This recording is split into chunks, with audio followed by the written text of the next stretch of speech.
Hi Year 5 and welcome to another little Mrs. McLeod video. This one is all about science. You can see some more photos that my son took. He's very into his wildlife photography. I think you'll agree is rather good. I just have these on my screensaver so they're just coming up as I talk. So far it's all been about English and maths, but as you know, I'm really passionate about science and we're going to do a bit of science together. The reason that I'm really interested in science is it's about the world around us and how it works and how everything fits together.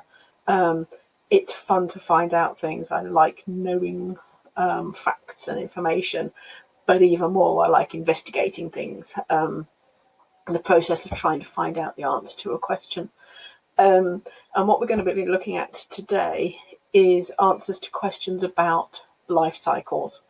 Now, you will know quite a lot about life cycles already. You'll probably know about the life cycle of butterflies. You will probably know about the life cycle of frogs because you'll have studied those when you were younger, and you'll have seen those sorts of things, when you're doing forest school and all those sorts of things. So you probably know more than most children about life cycles, but we're just going to widen that a little bit and make it into something more of a Year 5 kind of topic. So what I've got for you, I've got a PowerPoint and I'm going to work through that and show you some videos, and I will put the PowerPoint in the file so you can access that separately. And then at the end, there's going to be an activity, an investigation that I want you to do, and you're going to send me the results of that. Okay. So first of all, I thought to get us in the mood a little bit, I would play for you a little clip, it's only a minute long, about different life cycles, just to get you thinking about it all.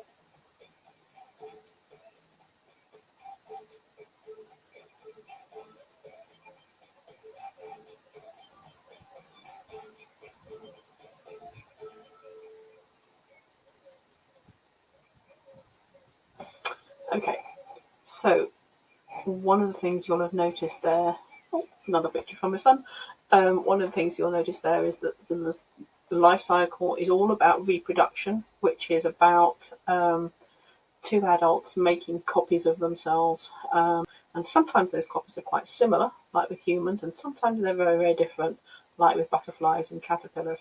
There's different stages with the eggs and the chrysalises and so on with some and not with others. It's all about growing. I'm going to show you a video now, which some of you won't like. And if you want to skip it, then that's fine. It's not particularly critical, but I find it quite fascinating. And it's a video of a foal, a baby horse, being born. Some of you will think it's a little bit gross, and that's fine. It's up to you if you want to watch it or not. Okay, but here it comes.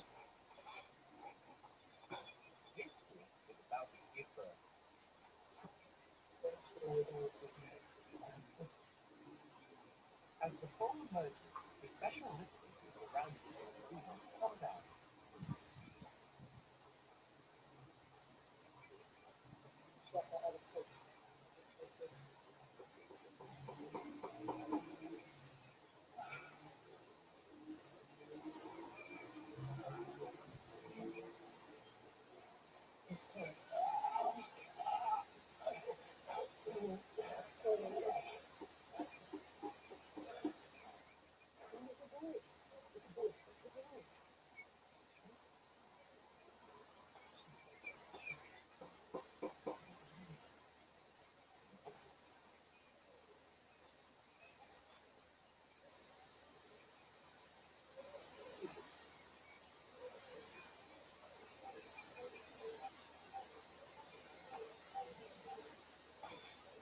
fantastic. Now, to me, that's rather magical, although, as I say, I understand that it may not be how you feel about it. But the fact that that little creature can be up and on its feet within minutes of it being born, and the whole process of birth is quite extraordinary.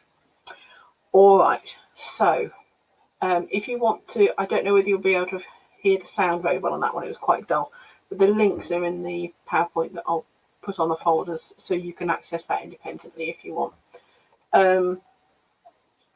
So let's have a look. I want you to think now, sorry to flick that up, it's about reproduction, it's about cloning. So again, I've got a little short video. I'm just going to turn that up a bit, see if you can hear it a bit better. About reproduction. There's nothing. It's all cartoons. Don't get anxious about it. Okay, so here we go. All animals need to make copies of themselves, or they wouldn't exist anymore. It's what life's all about. Of course, they can't just put themselves into a photocopier. Although some very simple kinds of creatures, like bacteria, do simply make copies of themselves. They just divide in two, and that's that. Most creatures have male and female versions, though. They can only make a new copy if they mix together males and females. That's what we call mating. Females get pregnant after mating, and if they're insects, or fish, or birds, or reptiles, they lay eggs. Us mammals are unusual, though. We don't lay eggs. Our females keep their babies inside their own bodies until they've developed enough to survive in the wild. Okay, so that's what we're going to be looking at. I'm going to show you this PowerPoint now, and you can see on here, these are the links to the videos that I've just shown you. So if you want to watch them again, maybe if you didn't hear the sound too well or whatever, then you can do that. What we're going to do, or at least what you're going to do, is you're then going to come onto this page, and you're going to do some research. You can talk to people, you can research on the internet, you can watch these particular links if you want, and you're going to create for me something that looks like this. You're not going to just learn about one life cycle, you're going to compare them. And comparing means you're going to put one next to the other, and you're going to think about what's the same and what's different.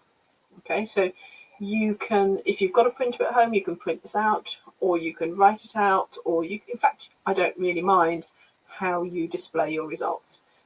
You've got these sorts of questions. What do the eggs look like? Where are they laid?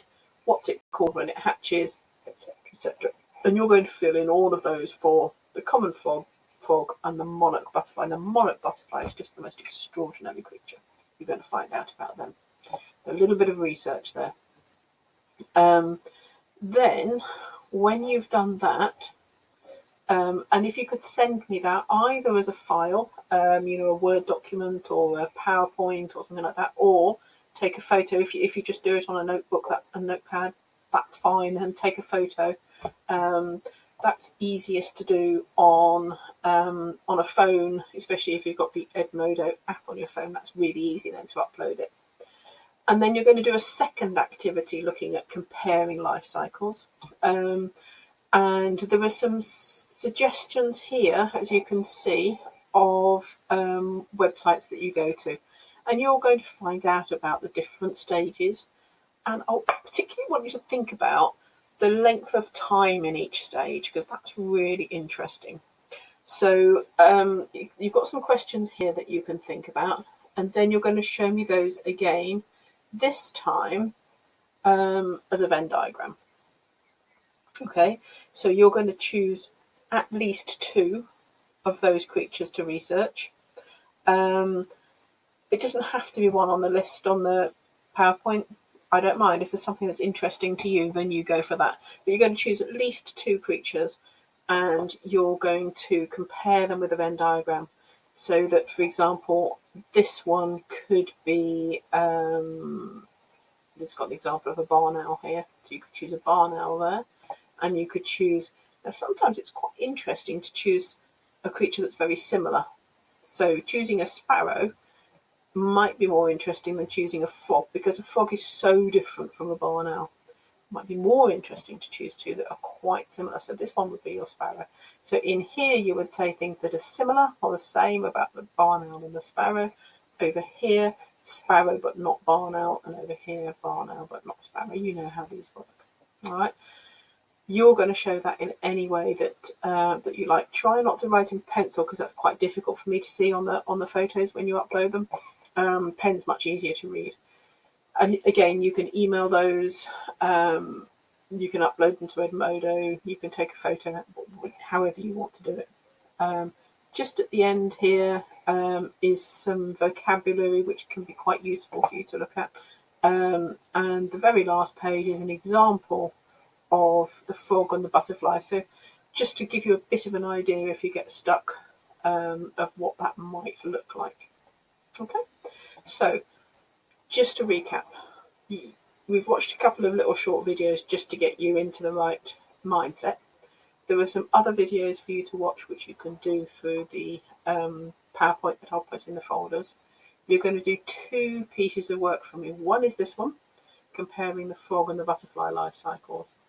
And then you're going to choose two different creatures, and you're going to do me a Venn diagram. All right, hope that's clear. If not, let me know. Send me a message in Edmodo and I will help. I'll explain. And remember, what we're doing here is comparing the life cycles to find out similarities and differences. It could be really interesting. I can't wait to find out what you're going to find out on your little investigation. Now, I think what I'll do is give you just over a week to do it. So because I haven't set it until now, which is Monday afternoon, I'll give you a full week to next Monday afternoon to do that. And then I've got to get some more science going for you, with little investigations that you can do at home. All right, can't wait. Hope you'll enjoy it too. Thanks for listening.